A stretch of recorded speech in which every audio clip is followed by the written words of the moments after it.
All right, finally, I've had this Outlander, 22 Outlander 850 we've had for a while in the shop doing different videos. It's finally time to do the Dalton clutch kit for it. How to install it. You go, why, first of all?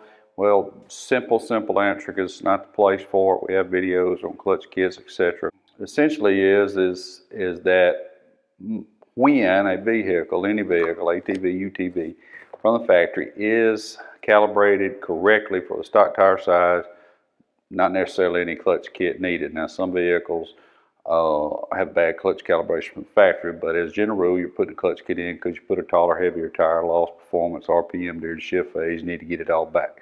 That's the super fast answer. Before we get too far deep in this, don't forget Hunter Works makes the best belt on the planet for these Outlanders. This video is for Outlanders, Renegades, and for clutch kits. So, like I said, Dalton clutch kits available here at Hunter Works. Next thing is, you're going to want to read these instructions from front to back. It's very good information about clutching, not just the install, okay? We're only going to hit the major highlights of the install, and you do not want to miss the little bitty parts and your vehicle specific and tire specific, can't talk today, specifics, okay? So make sure you read the instructions. Now, let's get over there to the Outlander and work through the install part. All right, the first thing we're going to do is take off the belt. Hopefully, you already have one of Hunter Works' amazing belts. And if you don't have one of these little belt tools, you can add it for $5 as an option. Okay, we got a little what we call tink seal on it to make it glide easy. 4mm hex Allen.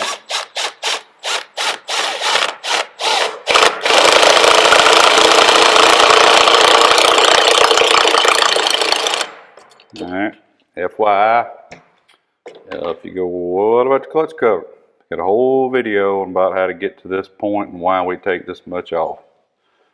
All right, now take your belt off and set it aside. FYI, belts are only directional after the first time use. We always put it on where we can read the right. Look there, it says Hunter Works 521K, made in the USA. Good stuff. All right, next thing you want to do, and I promise you, take this right back out.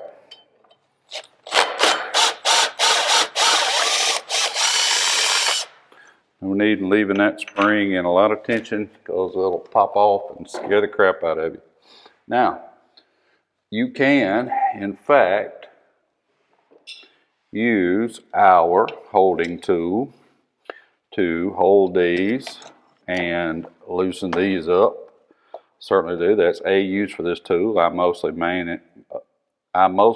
it for putting it back on, tighten it, but you can certainly hold it and hold this one. We'll rotate it here while you're taking a wrench, whatever. Me personally, taking them off, I use an impact. 19mm on the primary. Put your hand on it, be prepared. There is some spring pressure. Mine was already loosened a little bit for video's sake. Alright, take that loose, don't lose anything. Set your bolt to the side. Slide off the movable sheave. Mine already actually has a Dalton spring in it. Set this to the side. We're going to stop here. We're not moving the secondary yet. We're going to finish the primary side out because not everybody will be putting the stiffer secondary spring in. So I won't have to make those guys watch this video. So we're going to move over to the table to put flyweights in. All right, the first thing you're going to do is you're going to mark it. Now, I previously marked this with my marker. But get you a black marker. Mark it up so you can put it back, same place you put it. And you're going to slide, I believe they call this the governor cup. But you're going to slide this off. Be careful any of these fall out. You need to put them back on. And see, I already got two of the Dalton flyweights in, and you're going to skip every other one. So it's 3. There's 3. Now, you're going to read your instructions. find out what tip rivet. I highly, highly, highly suggest you take advantage of our tip rivet install service on this particular kit. Any of these ATV kits, you can't read these instructions, but they have a pretty thick rivet that goes in the end. And trust me, it's a little hard to put them in. You can use, if you had a flat punch and a hammer, you know, you could tap them in. If you had something hard, still do it. I'm not pushing you to spend $20, but trust me, on this particular kit, this is highly recommend unless you've got a good way to mash them, because all you're doing is putting the rivet in and mashing enough to deform it so it doesn't move around. Okay, so after you've read your instructions and you picked your rivet and you've installed them, like I said, I've done 2 already, and we are going to put the last one in. Okay, now what are you using? T25 and an 8mm. I already got mine almost off. Alright, now there is a couple little washers in here you do not want to lose. Okay, one stuck to the weight. I'll set that to the side. One stayed in there. You're going to put, I like to put the, depends on how you want to do it, but I like to slide them in, kind of hold them in place and guide it through. All right, washers on each side, put our nut back on. If any of you my past Polaris people, sure there's torque spec, sure it probably wouldn't hurt to put blue Loctite on it, but these are in fact a lock nut using a shoulder bolt. A shoulder bolt means it'll only go on so far. Little finger control and you're good. So repeat that 3 times. All right, before we put our governor cup back on, you want to flip it over, take a clean rag, a little brake clean, and you want to wipe this bevel portion off right here. No grease can be on this. This is what locks down the clutch. Then find your black mark. There's my black mark. Careful, don't want to lose any of the slide pucks. Turn it around. Put your governor cup back on. Then you want to turn it over and take a clean rag. And if it's got a lot of rubber on it, you want to use brake clean and a scrubbing pattern to scrub all that out. And then that clean rag and that brake clean and clean all the residue off. Okay, so this thing is ready to go back on. All right, now we're back. We're going to take our Dalton primary spring and we're going to grab our primary bolt. We're going to pick it up 1 unit and we're going to slide it on. If your fixed sheave has a lot of the same rubber, you want to scrub it, clean it good. For today, we're not taking a one-way bearing off, and we'll bring that up on another day. So let's don't do it today. I'll be careful not to remove it either. And I'll tell you why at a later date. All right, so you got to get this started.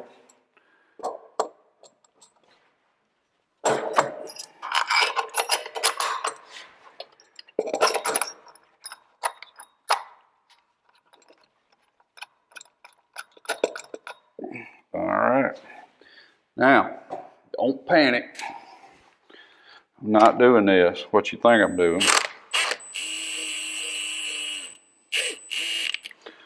All right, I just simply sped my time up. Then you're going to torque it to exactly 89 pounds. And I hope you're using our HunterWorks holding tool to hold it while you torque it. It must be torqued to exactly 89 pounds, not 88, not 90, 89. All right, 89 pounds. Okay, as far as the clutch kit is concerned, on our primary, it is back on. We just got to simply put our belt on. All right, now it's time to take that secondary off. This thing's going to be on under some pretty good spring pressure. Again, I use impact. You can use HunterWorks holding tool and a wrench. I like the impact for taking stuff off. 17 millimeter.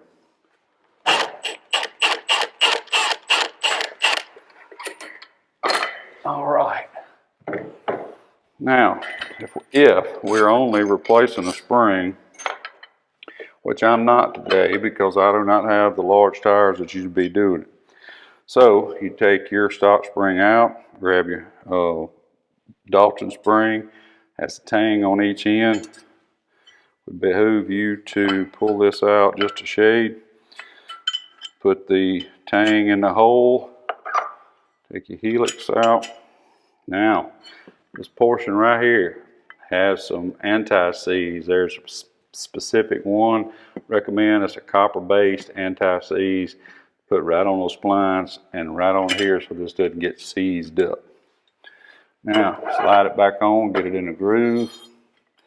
This is the fun part. I use a pry bar. We got more to do.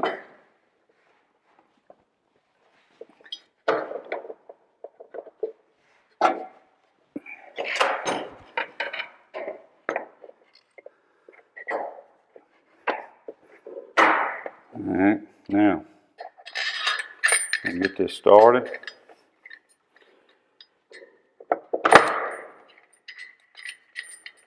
Three or four.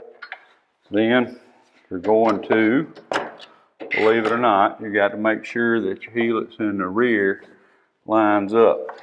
And according to the service manual, you're going to want to turn it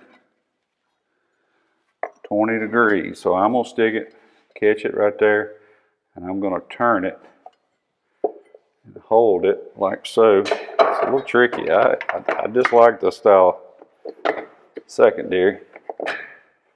And then it goes on. Alright, take that out. Now, here's the tricky one. First of all, I'm going to run this in. Alright. Barely touching. This is the most critical part of this. Is torquing this secondary. 15 pounds and 180 degrees of turn. But before you do that, what you're supposed to do is put your belt tool back in, and that tells us whether we got our helix in the right place.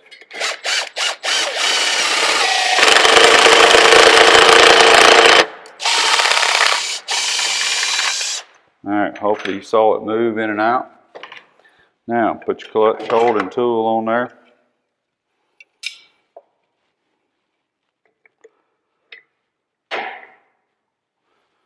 £15. I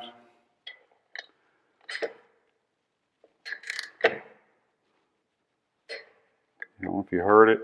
Now, since we can't go 180, we're going to go 90. No more, no less. Okay. There's 190. All right.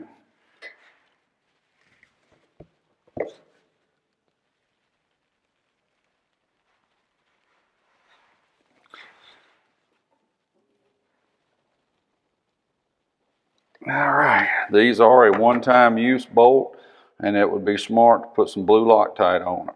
I'm not going to tell you how many times to use that bolt. Can-Am says one time. It's a yield to torque bolt. Okay. One time blue Loctite. Use a holder. Now it's time to put our belt back on, and hopefully it is a HunterWorks belt. We're going to put our belt tool back in. Remember, $5 for the kit.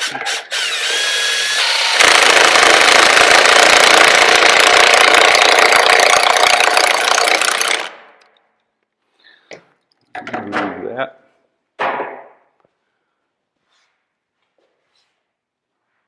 My hands are entirely too greasy to be doing this, so I'm going to touch only the outside of this belt.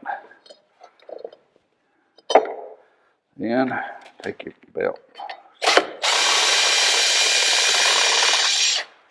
Now, last thing you got to do is turn it. Mine's actually in gear. Just turn it backwards, it'll be fine because you got a one-way bearing in there. Turn it backwards to get your belt settled back up to the top.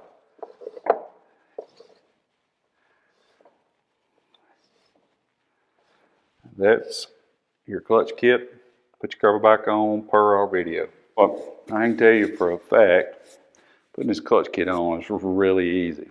What's hard is trying to move two cameras around, make sure everybody can see what they need to see, think about cameras, videos, how to do a clutch kit.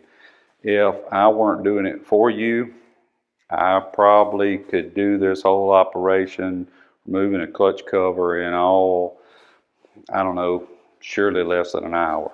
I mean, granted, I'm supposed to know what I'm doing, but it's really not that hard. Don't get intimidated by it. Torquing primary and secondary on these Can-Ams is absolutely critical, and it is the #1 reason for any clutch failures or any kind of clutch problems is improper torquing. And anybody who watches any of our videos knows I love to use an impact, and I use them on Polaris's and have for years and it had a problem. But it has been drilled in my brain, and from Dalton specifically, Dale Toole, the owner, he said, I don't care what you think you know how to do, use your torque wrench. So HunterWorks holding tool, get you a good torque wrench, torque it just like the instructions are going to tell you. They're going to tell you the foot-pounds, everything, okay? So that's it for the proper way to install a Dalton clutch kit. Don't forget us, best belt on the planet. Subscribe, ring the bell, as they say, that lets you get notifications for anything new we got coming. And we'll certainly appreciate you. If you got any questions, give us a call, better yet, an email, todd@hunterworks.com. Thanks.